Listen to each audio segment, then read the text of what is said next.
Yeah. Hello. What did you say just before we turned this on? I said, I'm all dressed up with nowhere to go. Where do you think you are right now? Better question is, what the fuck am I wearing? Well, where do we start? She has on a cute t-shirt with 70s color rainbow stripe across the chest. She has on long pant overalls that are rolled up to mid-calf. Yes, she does. She has on matte lipstick that looks like the color of a dusty rose. So essentially, I'm a giant toddler with no makeup on except lipstick. So a giant toddler. Yes, I look like a giant toddler. All dressed up and nowhere to go. I'm not all dressed up, but I do have nowhere to go. We all have nowhere to go. Yeah, so this is coming out, second week of April? Yes. And so who knows if we're still quarantining then?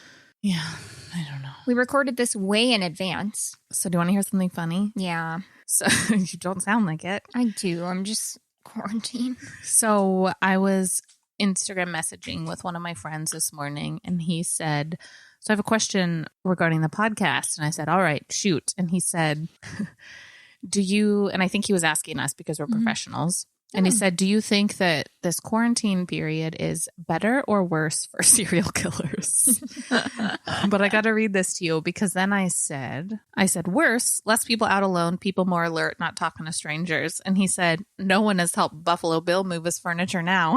I mean, good point. I hadn't thought about for serial killers. I guess for burglars, it's worse too.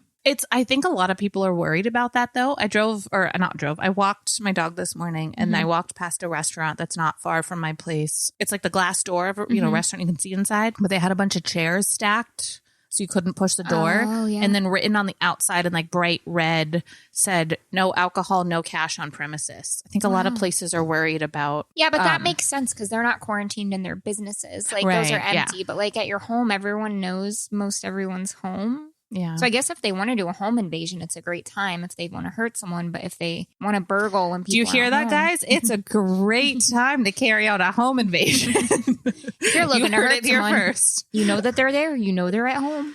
Shit. It's kind of the opposite. You know how they say when you go on vacation, don't post on Facebook until you're back? Because you're basically like saying, hey, world, my house is empty. Now we're all like, hey, world, we're all home. Leave us alone, please. These times be crazy. What a time to be alive. The roaring 20s. It's what we asked for and it's what we got. I didn't ask for this shit. Well, we asked for roaring 20s. You're like, we want it to be the 20s again. I didn't. Do I look like my name is Gatsby? No. I wish it was. I wish too. Do we have any house cleaning notes? Considering we just recorded yesterday and cleaned house, no.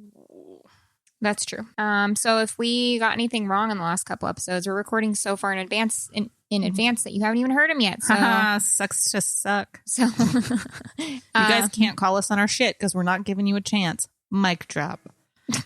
Drop Boom. those mics. Caitlin's good at doing that. Boom. Michaels, for example. Yeah, I drop those Michaels. She drops those I mics. drop all the mics except our sound guy. Yep. That's a mic we're picking up. This sounds weird, but that's what's happening. So I did want to give a shout out to a new patron named Haven. Haven. Thank you, Haven. You're a little slice of Haven. Is that weird? No, that was cute. Thanks. I wonder if she's heard that before. Let us know. Did you hurt when you fell from Havens? That doesn't make sense, but there's got to be a pickup line in there. Hell or Haven water. It's hell or high water. That doesn't make any sense. Go to Haven. Wait, no. Okay. I'll see you in Haven. Yeah. Now we're switching heaven and hell. It's getting confusing. Well, what is our theme? Wild West. Yeah, we're doing Wild West. Wait. What's the Will Smith song? Welcome to the Wild Wild West. Yeah. I thought you were going to do like a cowboy song like that. The one that Evan likes to go. That's meow, meow, meow. Bow, dow, dow. Meow, meow. No. Caitlin took her headphones off. No. I thought that sounded really good. To quote what someone once said, good Lord, my ears. No. Just kidding. Just kidding. Okay. So we are talking about the Wild Wild West here. Again, we're playing the game called we get whatever beer we can find. It's been a really fun time for us. Hashtag isolation. Yep. We are trying the Aventura Hangar 22 from Redlands, California. Ace Ventura. It's the Aventura. Pet Detective. Pet Detectives. Bumblebee Tuna? Bumblebee Tuna. This is from Hangar 24 Craft Brewing. This beer is interesting because it's a Mexican-style lager, and it's brewed with sea salt and lime. I don't know how I feel about that. Is it tequila? Is it a margarita? Yeah. No, I'm not a tequila fan. I'm not either. That splashed all over my face. Nice. You see that? Holy shit. Her chin is literally dripping liquid. It's in my nose. Help! I think it's safe to say that if Sarah has corona, I have corona. Oh my gosh, it's all over my face. Do you need to go wipe your face? No, I'm good. Oh my God. Technically, you just cleaned your face with alcohol. A new meaning of alcohol wipes. Am I right?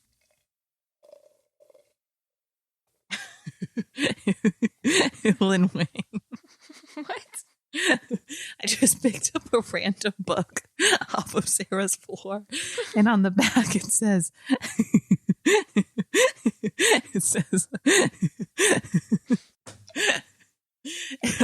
it says Hill and Wing. Was that the author?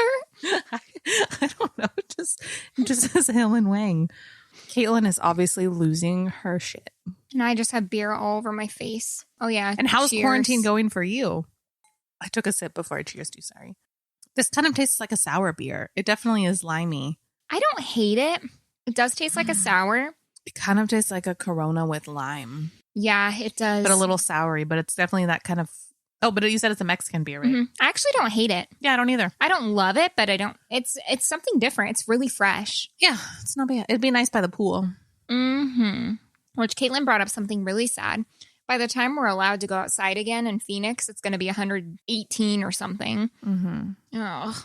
Yeah, Mother Nature should have threw Corona at us in like June, and then I wouldn't have minded being inside so much. Yeah. Although we can go outside. Like I took my dog on a long walk today. Yeah, that's true.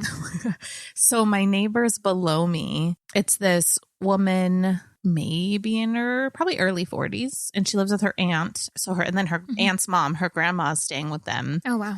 And I've talked to her a couple times. She's like 90. Oh. But I ran into her on my walk today.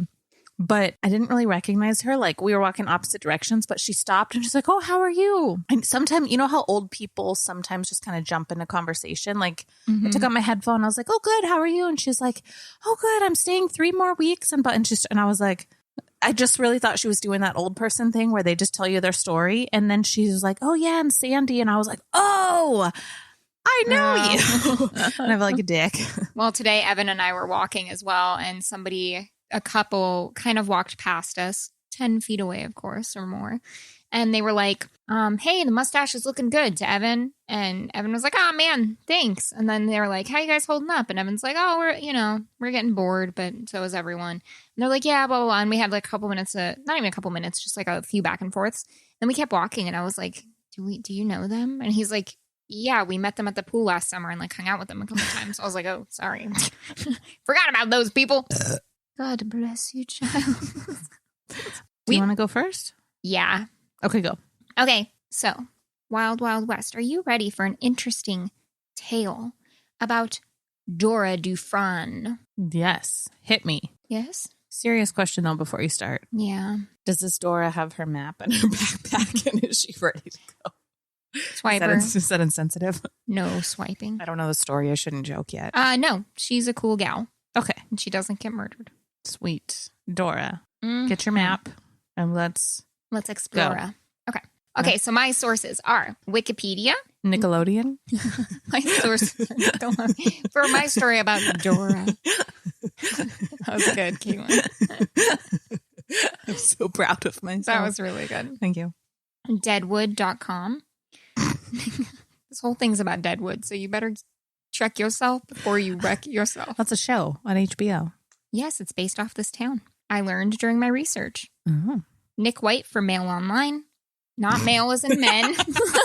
Okay. I was like, is this where I need to go buy a man? Yes. I dare you after this to look up MALE online. No. I'll do it. No. Marcus Loth for list verse. Malin Sowley for the Smithsonian. Judy Height for Westward Ho Ladies. She's judgy. Why did you just say Westward Ho Ladies? That's a Westward Ho Ladies. That's what her blog is called. Like Westward Ho Ladies. Okay, but what not you said the Westward Ho Ladies.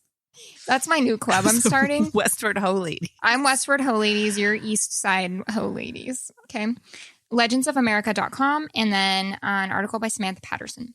So I'm here to tell you about Dora Dufran, a famous madame of the Wild West who ran not one, not two, but 5. multiple flourishing brothels. Nice. On a chilly night in November of 1868, long time ago, a baby named Amy Helen Dorothy Bolshaw was born in Liverpool, England. When she was just a baby, she immigrated to the USA, not by herself because she's a baby, but with her parents, to New Jersey. She floated over in a box in the ocean. They found her in a bottle and they opened the bottle up and read her history. These episodes might get crazy for a while. We haven't been around people. Sorry, not sorry. They came over to New Jersey, but they ultimately continued west to Lincoln, Nebraska when she was like 8 or 9 years old. Fun fact about Nebraska, that year, in 1877, the Union Pacific Railroad service began, and there was an earthquake there, which happened on Amy's 9th birthday. Crazy. You won't hear these facts anywhere else, guys. All in one place. Wow, Nebraska. You're really bringing it to the table. You have a lot of intriguing history. It's not your fault. It's the fault that the earthquake did there. I see where you were. Yeah. I see where you were trying to go with that because it's got a fault line. Yeah. But you faulted a little short. I faulted. Oh God. Times were hard in Nebraska in the late 1800s, as you could guess. Now times are just hard in Nebraska. Let's be real. It was truly the Wild West, and her family was not wealthy. So Amy was rich in something, however, and that was her serious good looks. So because of this, because of her looks, you'll see how this helps her, but she was in need of some money. So because of her good looks, when Amy was 13, she turned to prostitution/sex work. In the Wild West, prostitutes or sex workers were known as quote unquote soiled doves or sportin' women. So she was a sportin' woman or a soiled dove, whatever you'd want to call it. My eye hurts because I got beer in it from when it splashed in my face. So there were likely 20% more men than women in this area. And looking at the numbers, historically, we know that when there are more men, sex work rises in numbers. And so does trafficking usually. Nearly every town in the Wild West had, at minimum, one sex worker, if not like tons in booming brothels. So brothels and sex work were technically illegal, but no one really cared that much, and everyone knew that they existed and kind of just let them happen. In fact, the 1895 Traveler's Guide of Colorado had a section about quote unquote, deciding what brothel is right for you, which seems like a quiz on BuzzFeed of the day. One reason that brothels escaped prosecution is because they often contributed large amounts of money to schools, churches, and charities. So the tip is if you want to get away with something illegal, just put a lot of money behind things people need. That is still true to this day. Exactly. Politics? I was just going to say, looking at you, corporations, donating some money. Money in the pocket. Put some money in my pocket. Just really give me some pockets, then put the money in them. We don't even have pockets. Where are we going to put all this money you're not giving us? Wait. Western brothels were historically ran by women, and they would call those women madames. So in the West and in Europe, it was a dangerous job due to, one, you were alone with strange men a lot, if you were a sex worker of any kind. Also still dangerous today. Pregnancy, that can be dangerous. Childbirth complications now and particularly in the 1800s. STDs, other illnesses, etc. So fun fact, when men took over the role of madame, like later in history, we call them pimps, obviously, the women became more and more mistreated. So women were actually treated pretty well as sex workers in brothels when the houses were run by women. I'm shocked. Wow, this is just amazing, mind-blowing information. I'm so shocked that the treatment got worse when men took over. Mind blown, truly. So back to Amy. So during this time,